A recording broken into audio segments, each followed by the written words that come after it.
Did you ever check if you locked the door, then check again, then walk back from your car to check one more time even though you knew it was locked? Most people laugh that off. Oh, that's just me, I'm a little OCD. But here's what they don't know: for millions of people, that moment never ends. They check again. And again. And again. Until their hands are raw. Until they're an hour late. Until they've missed so much of their life standing at that door. It's not just doors. It's not just germs. It's not even close to what most people think it is. So let's actually talk about what OCD really is. What OCD actually is. OCD stands for Obsessive-Compulsive Disorder.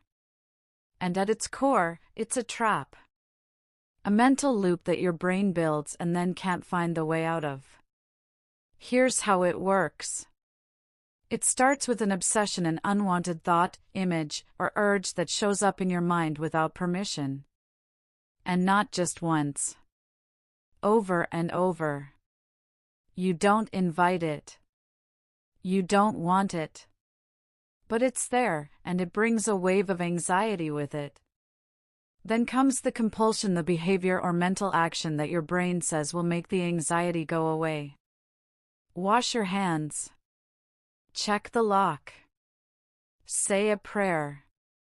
Count to a certain number. Arrange things until they feel right. And here's the cruel part: it works. For about 30 seconds. And then the obsession comes back. Louder this time. So you do the compulsion again. And the loop tightens. It's exhausting. It's relentless. And it's very, very real. This isn't a quirk. This isn't being a little particular. People with OCD can lose hours of their day every single day stuck inside this loop. Jobs suffer. Relationships break down. Just leaving the house can feel like climbing a mountain. 7 types of OCD. Now here's the thing: OCD doesn't wear the same face every time. There are several distinct types, and a lot of people go years without recognizing what they're dealing with. Type 1, Contamination OCD. Imagine waking up and the first thought that hits you is, the countertop. Did you disinfect it? Someone touched it last night. What if there was something on their hands? You go to wash your hands. You scrub for a minute. Rinse. And then the thought again. But did you get all of it? Between the fingers? You were too fast. So you wash again. And again. By the time you leave the bathroom, your skin is cracked and red and you're already 20 minutes behind for a day that hasn't even started yet. That's Contamination OCD. It's not being clean. It's being imprisoned by the fear of what you might have missed. Type 2, Checking OCD. Meet someone who drives to work every morning and turns around halfway there. Not once. Sometimes 3 or 4 times. Not because they forgot something. Because the question won't stop: did I leave the stove on? Are you sure? How sure? You were distracted when you turned it off. What if you just think you remember turning it off? By the time they actually make it to work, they've lost 45 minutes and started the day already exhausted.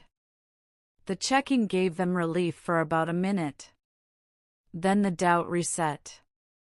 Checking OCD is a particularly sneaky one because from the outside, it just looks like someone being forgetful or anxious. But it's a full-time war happening in their own head. Type 3, Symmetry and Order OCD. There's a student who sits down to study and notices the pen is sitting at an angle on the notebook. It's slight. Nobody else would notice. But to them, it feels like a splinter in the brain, this low-frequency wrongness that hums under every thought. They adjust the pen. Better. They try to read. But now the corner of the textbook is sticking out half an inch past the edge of the desk. They move it. Now the pen is slightly off again. 30 minutes later, they've read nothing and they hate themselves for it. Because they know it doesn't make sense. They know the pen angle doesn't matter. But knowing it doesn't matter does not make it stop mattering. That gap between what you know and what you feel is where OCD lives. Type 4, pure O. This type doesn't have a visible ritual. No hand-washing. No checking. From the outside, nothing looks wrong at all. Which makes it even more isolating. Pure O, pure obsessional OCD is when the compulsions are mental rather than physical. And the obsessions are often violent, sexual, or deeply taboo. I want you to imagine something for a second. You wake up one morning and a thought appears completely out of nowhere that horrifies you. Something violent. Something you would never want. And you spend the rest of that day, and the day after, and the week after, asking yourself, what does it mean that I thought that? Am I a bad person? What if I'm dangerous? You don't tell anyone. Because how do you say that out loud? Here's what you need to understand: you are not dangerous. The fact that the thought horrifies you is the proof. OCD knows exactly which thought will cause the most distress and it uses it.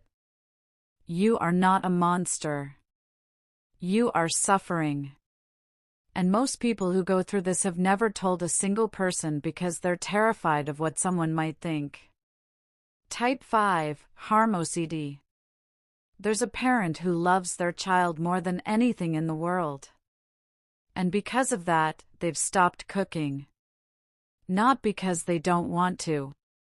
Because standing near a kitchen knife brings a thought, what if I lose control? That feels so real, so unbearable, that removing themselves from the situation feels like the only way to stay safe. They would never hurt their child. The very idea destroys them. But OCD has convinced their nervous system that the risk is real and now dinner is something someone else makes, because standing in that kitchen feels like standing at the edge of something terrible. Harm OCD doesn't mean someone is dangerous. It often means the people who would least want to hurt anyone are the ones being tortured by the thought that they might. Type 6, Scrupulosity, religious and moral OCD. You finish a prayer. Immediately, was that sincere? You were distracted. Do it again. Properly this time. So you do. And the more times you repeat it, the less certain you feel because OCD steals certainty. It doesn't matter how many times you perform the ritual. The doubt always has one more question waiting. It turns faith into a never-ending performance review. And it targets the people who care most about being good. That's exactly why it works. Type 7, relationship OCD. This one ends relationships that had nothing wrong with them. Healthy relationship. Kind partner. Real love. And then one day, but are you really sure? What if you're making a mistake you'll regret forever? They seek reassurance. Get it. Relief lasts a few hours. Then, but they only said that because they want you to be happy. Back to square one. Every time. Relationship OCD isn't cold feet.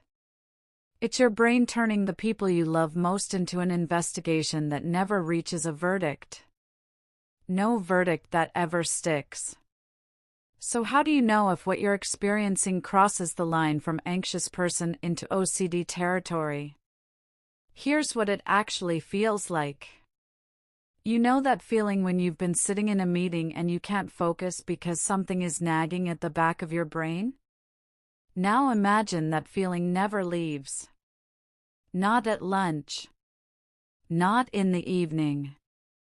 Not before you fall asleep. That persistent, low-level alarm that will not quit, that's what intrusive obsessions feel like for someone with OCD. You know that feeling of relief when you finally handle something that was stressing you out? People with OCD chase that feeling every single day through rituals that give them maybe 30 seconds of it before the anxiety resets. It's not a solution. It's a slot machine. You know how sometimes you do something slightly embarrassing and you think about it for the rest of the day? Now imagine having a thought so disturbing that you spend every waking hour wondering what it means about you as a person. That shame spiral, that relentless self-interrogation, is a hallmark of OCD. And here's the practical line: if thoughts or rituals are taking up more than an hour of your day, if they're affecting your work, your relationships, or your ability to just be present in your own life, that's not quirky. That's something that deserves real attention and real support. You are not dramatic. You are not making it up. And you are not alone. I want to ask you something, and I want you to actually think about it for a second before you scroll past. Has anything in this video made you think differently about someone you know? A family member who takes forever to leave the house. A friend who always seems to need reassurance. Someone who seemed too particular about things. Or has any of it made you think differently about yourself? Drop it in the comments. You don't have to share details. Even just, "Yeah, this hit different," tells me this reached someone it needed to reach. And it might help someone else who's reading the comments feel a little less like they're the only one. Before you click away, I need you to hear something. If you have OCD, or if today is the first time you've watched something and thought, "Wait, that's me," I need you to know that what you're dealing with is not a character flaw. It is not weakness. It is not you being too much. It's your brain running a pattern it doesn't know how to break. And brains can learn new patterns. There's a therapy called ERP, exposure and response prevention, and it has genuinely changed lives. Not by forcing people to just push through their fears, but by carefully teaching the brain that the anxiety will pass without the ritual. That the thought is just a thought. That they can survive the uncertainty.